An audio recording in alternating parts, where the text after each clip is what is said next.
Hey everybody, Jeremy Weiss here with Weiss Tech Hockey, and over the past couple weeks I've actually had the same question come up a couple of times, so I figured I'd do a quick video about it and just address this question that's been popping up. And the question has to do with the 1-2-2 forecheck.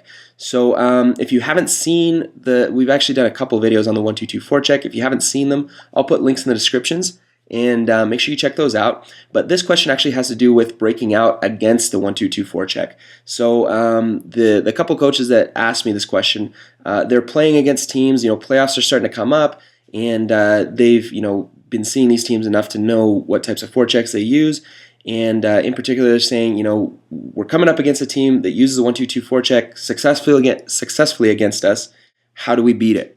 So I wanted to, like I said, just do a quick video and address that. So let's pull up the rink. I'll kind of show you what the basic setup is.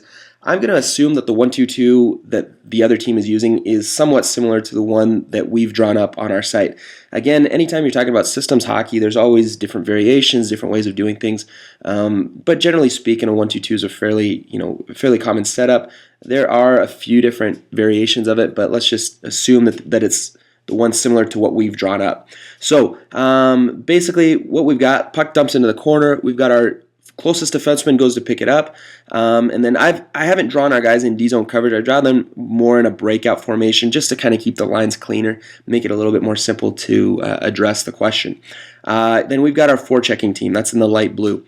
So as you can see, we've got F1 pressuring the D-man, then we've got F2 and F3 kind of the mid-range, and if they're running it similar to what we do, then we call these guys the foos guys, right? Because we talk about the foosball forecheck, and that's where these two guys, whichever side the puck breaks out of, they're going to be sliding straight across. So if it comes strong side breakout, this guy's pulling across, right, to eliminate this passing option. Actually, he's timing it so that as the pass is made, he arrives in time to make the hit or to play the man. And then this guy's foozing over as well, slightly at a defensive angle. Defensemen are doing the same thing. Strong side D holds the line but doesn't pinch. Weak side D is sliding across, right? And so basically what that does is it kind of baits the other team into making a board side breakout and then shuts it down. So it functions, the functionality of it is very similar to almost like a trap, except that it happens in the neutral zone or in the offensive zone instead of the neutral zone. So, assuming the other team is doing this to you, here's what we want to do to beat it. It's actually not that difficult to beat it if you've got a defenseman or a number of defensemen that are capable of carrying the puck, and B, if they're smart enough to make the proper decision, the proper reads. So what we're going to look to do is, depending on the pressure, the angling pressure of the F1, the other team's F1, he's going to skate it to open ice. So let's just say that the guy's going inside out or outside in on him. So he's going to skate the puck, skate it behind the net, and then as you get to the other side of the net, you're going to cut up ice. Okay, and what that does is it's a tactic that actually will hang this man up on the net. So it's tough to cut tight with the player. If he cuts tight to the net, you have to slow down. So he'll eliminate F1 by skating it. Okay, now as he skates up ice, depending on the angle and depending on how deep these guys are, sometimes he'll have more room than what it looks like in this diagram. But what he's going to do is he's going to hold on to it until either F2 or F3 leaves his coverage to go get him. If neither F1 nor F2 leave their coverage, he's going to walk. He's going to walk all the way up the ice until somebody comes to get him. Okay? But let's just say, let's get rid of this. Let's just say, this is the closest man. He reads it, so he's going to step up and make the play. Soon as he leaves his position to commit to him, then he makes the pass to whichever guy that left. So if somehow the angle comes out where this guy goes and gets him, then he'll make the pass to this player. And that's what it looks like. And so then these guys are going to do the same thing. The whole idea of good hockey players, it's always about drawing a man in and then passing to beat him.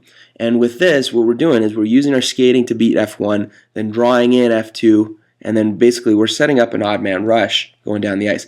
This guy's going to do the same thing. So he's coming in, depending on whether you use a top down or bottom up breakout. We're not going to get into that in this video, but you can check out some of my other videos that do address breakouts.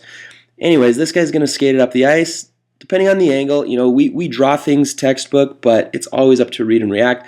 But boy, he's going to do is basically the same thing. So he's going to draw a man in, because as he's skating, it's going to do what? It's going to make this guy have to make a decision. Do I back up or do I play him? If he backs up, then that's fine. You skate until you run out of ice. then make a play. If he goes to play him, then what we should have happening here is as the weak side winger realizes that the puck's not coming out his side, now he's releasing. I usually draw it like this because he's coming down as a support man and then coming up ice and busting across. Okay. Sometimes it doesn't work out exactly that way, and that's where I'm saying, leave the door open for read and react. Sometimes he may be here expecting a strong side breakout, then this play happens so quickly, it doesn't make sense for him to go down first, so he may just break out and cut across. So depending on what the play dictates, we're looking, though, the bottom line is we want this guy making himself an open lane. Sometimes, most of the time, that means he's going out and cutting across, but sometimes that may mean, he's skating straight up ice and timing it.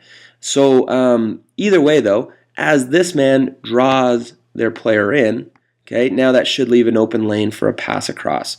So all that is, we're really just systematically picking apart the forecheck.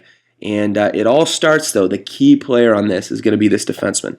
First defenseman to pick up the puck. If he's capable and smart enough to make the play and make the proper read, then it's really not that hard to break out against a 1-2-2, even if it's a well-executed 1-2-2, because you're forcing them into situations where they have to make a decision, and then whichever decision they make, you make it the wrong one. If the strong side winger stays his ground and doesn't go in and pressure, well then, okay, this guy, that's fine. He just walk out until that guy does come to him. And if he never comes to him, he walks all the way down the ice. But most of the time, somebody will release and go get him, and then whichever guy releases, that's where the pass goes. And that's how you beat the 1-2-2 forecheck. So hopefully that helps in your playoffs. Good luck, and let me know how it goes. And one last thing before we sign off, if you find these videos helpful, make sure you check out our website at weisstechhockey.com/blog. We've got all sorts of good coaches' resources, players' resources as well, and lots of stuff that will help you improve your game.